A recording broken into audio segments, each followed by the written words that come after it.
Hello and welcome to Pre-Game Huddle. In this bonus mini episode, we're going to be talking about riddles and puzzles, kind of as a supplement to our previous episode on clues. So let's talk about riddles and puzzles. Bob, what's the deal with riddles and puzzles? So, I don't know if you've ever read any literature, but there's quite a lot of once or twice riddles and puzzles. Yeah, but mostly in literature, it's riddles. So, like Lord of the Rings, or in The Hobbit, in fact, there's that whole big scene, and it's like almost like the big spotlight thing is the riddle in the dark. Chapter. But now you run, of course, a Changeling the Lost.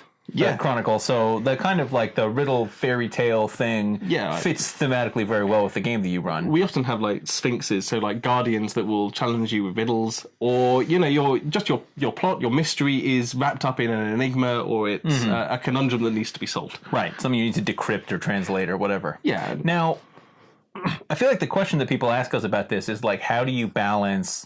I mean, first, when you're designing something like this, how do you know that it's difficult or easy enough, and how do you balance like player skill and character skill in solving it? So what I normally do is I write it and then I take it to somebody who is not going to be part of this plot, and I say, what is the answer to this riddle?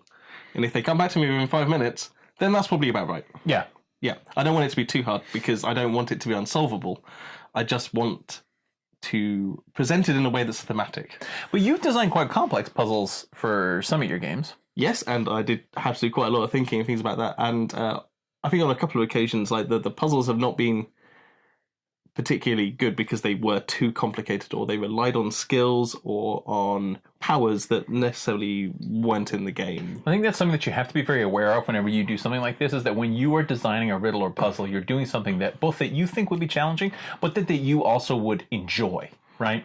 And what that means is you're probably relating to your specific areas of expertise. Like you're kind of a puzzle solver, like that's something that you find fun. Absolutely. Yeah. But I wouldn't do like a maths puzzle or something like that in a game. Mostly because that comes down to that hard skill versus soft skill thing. Like there's a lot of players who would be playing an intelligent character that should be able to do maths, but have dyscalculia or just don't like math. Just don't like math, and so they look at a big page of like, I don't know, physics equations, and they would just be like, I don't want to even start to think about what this means.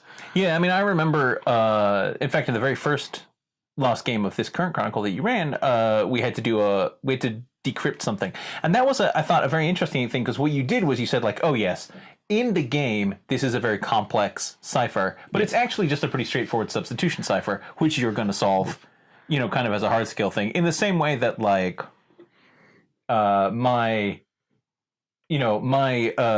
suit that I got from Marks and Spencer is not the super expensive suit that my character wears. We're just kind of substituting some approximation. People are watching you decrypt something, and then they go, "Oh, those are the decryptors." We reveal something about your characters, that you are the spies who are interested in ciphers and codes. I don't know what you're talking about.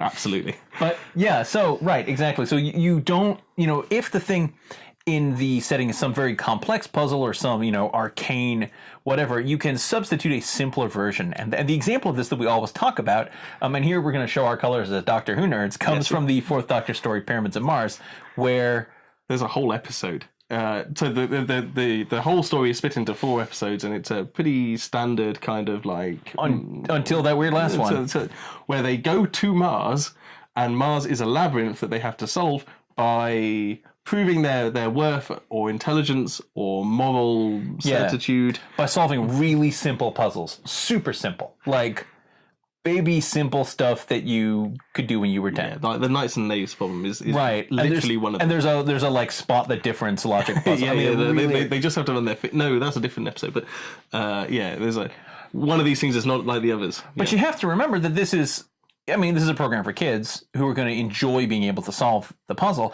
but also it's there just to represent that thing. And so I think you can get away when doing a puzzle by saying like, this is a really complex thing, which we're going to represent with a simple mechanic, which nonetheless is thematically connected to it by being a puzzle. Yes, nobody walked away from that episode going, oh, the Doctor's a dum-dum because he walked up to simple puzzles and was incredibly prideful about his ability to solve them. I kind of felt like that. Yeah, right. Okay. But so, anything else on the topic of puzzles and riddles? So, when you are doing puzzles, they should, as I said, be thematic. So, You don't do a lot of puzzles or riddles in Requiem because it's not the genre for it. No, although there's some spy stuff in my game, so I tend not to represent it like that.